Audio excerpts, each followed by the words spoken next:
네, 저는 경희대 경영대 학장으로 있는 박상찬 교수입니다. 교육자, 특수교육자라고 할 수 있을 것 같습니다. 우리나라에 어떻게 보면 초등 4학년서부터 대학원 들어가는 데까지의 영재교육의 1년의 과정을 종단적으로 준비하는, 제가 깜짝 놀란 거는 한국에 있는 우리 학생들은 제가 보면 7, 80%는 다 영재 같아요. 저희는 영재성이 아직 발현되지 않은 아이들하고 표현을 하는데, 왜냐하면 교육에 의해서 아이가 바뀌어지는데, 그래서 저는 영재성의 발현의 시점이 다르다. 오히려 현재의 교육이 이들을 위해 제대로 되고 있지 못하다는 생각을 갖고 왔어요. 어떤 면에서 보면은 두뇌의 스트레칭이 1, 2, 3학년 때 필요하다고 봐요. 그런데 그게 얼만큼 발현되고 주변에 얼마나 좋은 선생을 만났고 그 다음에 얼마나 좋은 교육 메타리얼에 노출됐고, 이거 되게 중요하다고 봅니다. 일부는 협의의 창의성은 독창성이에요. 사실은 남과 달라야 돼요.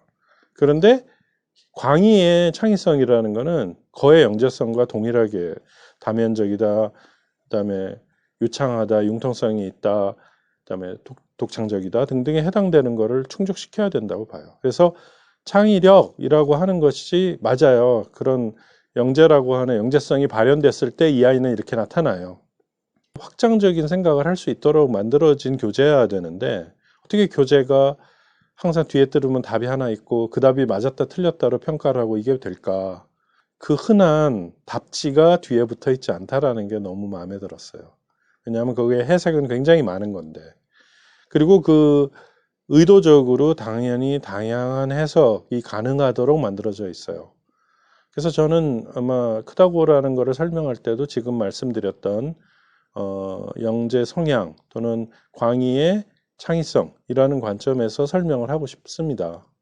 좋은 문제를 주고 돈을 들여서 하는 거는 했는데 아이들에게 생각하는 법을 가르치셨나요?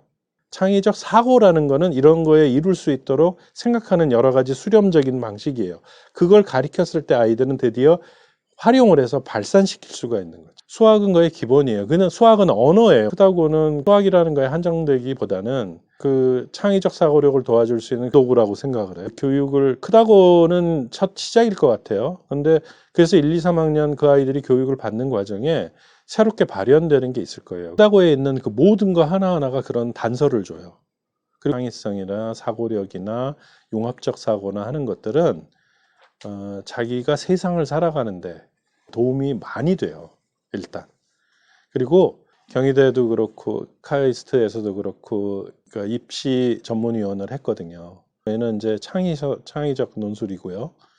곳으로 대부분 많이 들어가게 됐을 때의 창의적 사고, 이거는 밥 벌어먹는 도구라고 생각을 해요. 그래서 차라리 야, 그 크다고 그 교육이 입시 교육이니 그러면 우리는 입시 교육이라기보다는 밥 먹는 교육 같은데, 먹고 사는 거에 대한 교육 같은데 라고 얘기하는 게 더 치라는 게, 지금 우리가 뽑는 게 여러 가지잖아요. 학생부도 뽑고 수능 성적만으로 뽑고 그다음에 논술 등등까지를 보는데, 그 3분의 1 정도에 해당되는 뽑는 과정은 이 사고력은 무제한 도움을 줄 겁니다. 그거는 뭐 믿어 의심치 않아요.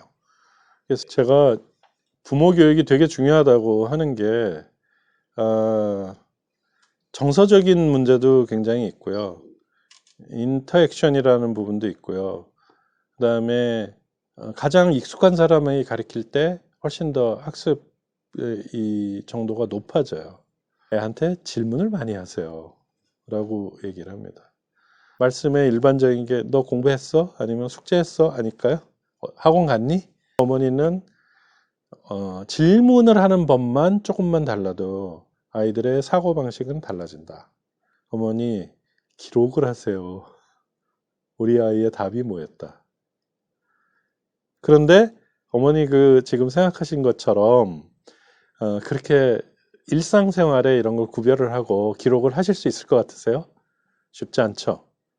그래서 크다고가 그걸 해드리려고 하는 거예요.